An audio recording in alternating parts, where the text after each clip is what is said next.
بكم شباب ومرحبا بكم في الفيديو جديد.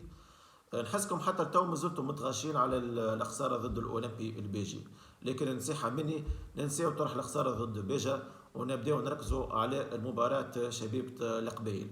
قبل ما نحكيو ما تنساوش كيما العادة تعملوا كومنتير وجيما بارتاج وتشترك في القناة وتفعل جرس التنبيهات باش يوصلكم جديد. صحيح الخسارة ضد الأولمبي البيجي توجع، ما كنتش نتوقعها باش نظهروا بمردود خايب، حتى لينا كلفتنا الهزيمة وضيعنا فيها فرصة هامة في الاقتراب من متصدر النجم الساحلي بفارق نقطة، لكن خسارة مستحقة وكف به للناس الكل. أبداه من مدرب نبيل معلول على خاطره يتفلسف في الكاستينج من أول المباراة، وحتى ملاعبية زادة يتحملوا مسؤولية كبيرة على خاطرهم ظهروا من غير روح ومن غير عزيمة. ننساو طرح أولمبي البيجي، نبداو نحكيو على ما قبل مواجهة شبيبة القبيل.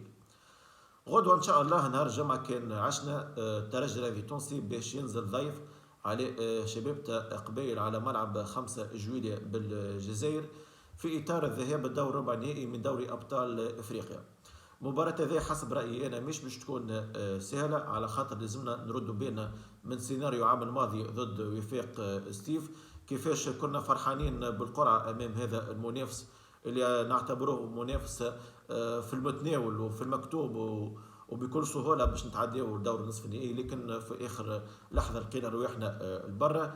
شباب تقبيل الموسم هذا فريق متواضع، لكنه صحيح يبقى فريق كبير، فريق عريق وعنده اسم وعنده تقاليد في هذه مسابقه دوري ابطال افريقيا، بما انه توج بها مرتين اخرها عام 90. شباب تقبيل الموسم هذا قاعد يمر بفتره صعيبه من اصعب فترات ليه في تاريخ هذا النادي، قاعد يمر بالمشاكل الماديه، عدم استقرار النتائج نتاعو في البطوله، ترتيبه الحالي 17 يعني يفارع على الهبوط. اما في دوري ابطال افريقيا شفناه وضع مختلف ويعتبر مفاجاه، بما انه تاهل كصاحب المركز الثاني في المجموعه صعيبه فيها وداد بيضاوي، بيترو لانغولي والفيتا كلوب، يعني تقريبا شباب تقبيل كي تاهل فاز على جميع المباريات نتاعو على ملعب، بما انه فريق هذا خارج ميدان فريق هش. باش نحكيو على اهم نقاط القوه نقاط الضعف تاع فريق شباب تقبيل. فريق شباب تقبيل عنده امكانيات نتاعو متواضعه، صحيح اللي هو فيه نقاط القوه نقاط الضعف حسب ما تفرجت فيه في المقابلات تاع دوري مجموعات في دوري ابطال افريقيا.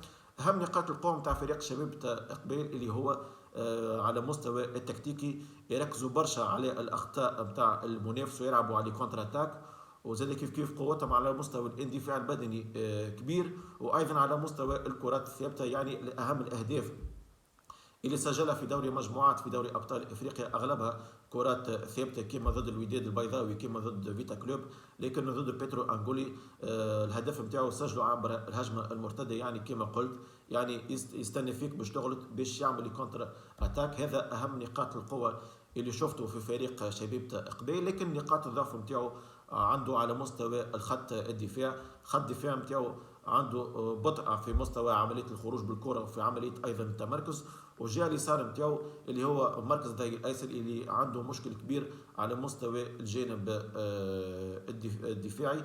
هذا نقاط هذوما يلزم على مدرب نبيل معلول انه يعرف كيفاش يقرا اللعب نتاع المنافس، وحتى ملاعبيه زاد يلزمهم يكونوا حاضرين على مستوى الجانب البدني، بما انه اندفاع بدني عنده دور كبير في هذه المباراة، وخاصة المهاجمين نتاعنا يلزمهم يستغلوا الأخطاء نتاع الدفاع فريق شباب قبيل على مستوى سوء التمركز وفي عملية خروج بالكرة، بما أنه راهو مباريات الأدوار الإقصائية، يعني كل فرصة لازمك تحطها في الشبكة، بما أنه نعرفوا إلى أدوار إقصائية حسب لغتنا نقولوا بزرقة فالقة، كل غلطة بحسابها. لكن على مدرب نبيل معلول في المقابلة ذي انه يهبط تشكيله مناسبه، رسم تكتيكي في 4-2-3-1.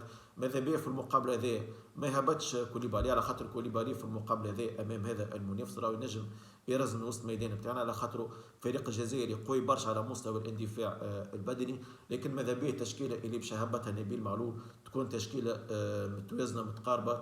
تشوفها في حراسه المرمى معز بن شريفيه، على مستوى رباعي الدفاع بوشنيبه على اليمين وبن حميده على اليسار، بما انه بن حميده قاعد يمر فتره فراغ ماذا بيا شكون ينافسوا شكون يعوضوا.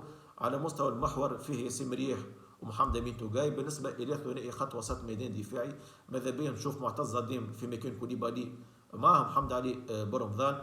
بالنسبه الى ثلاثي خط وسط ميدان هجومي نشوف بن عياد كجناح اليمين والهوني كجناح اليسار، ومعهم صابر بوغرين كلاعب صانع العاب. ان شاء الله صابر بوغرين يقدم اداء ممتاز على خاطر في المقابلات الاخرانيه مش موجود.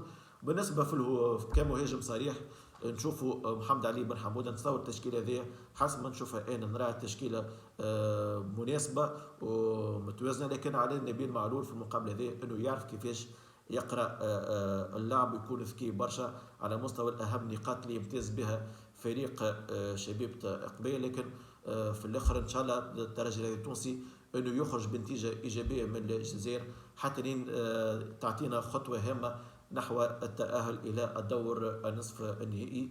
ومساج بالنسبه لجمهور الترجي التونسي اللي باش تحاولوا للجزائر، وصلوا الانضباط نتاعكم. ماذا بيا ما نحبش نشوف المشاكل بيناتكم بين الامن وعلى ترميو تشعلوا شمروخ ولا ترميو القوارير، لكن اهم شيء دعموا جمعيه حتى لاخر 90 دقيقه بحول الله ان شاء الله نخرجوا بنتيجه ايجابيه. ان شاء الله الفيديو هذا يعجبكم كما العاده ما تنساوش تعملوا كومنتير وجيمو بارتاج وتشترك في القناه وتفعل جرس التنبيهات باش يوصلكم جديد. اما تومش نقول لكم في الامان وشاهي طيبه وترجي دوله وقوتنا في وحدتنا.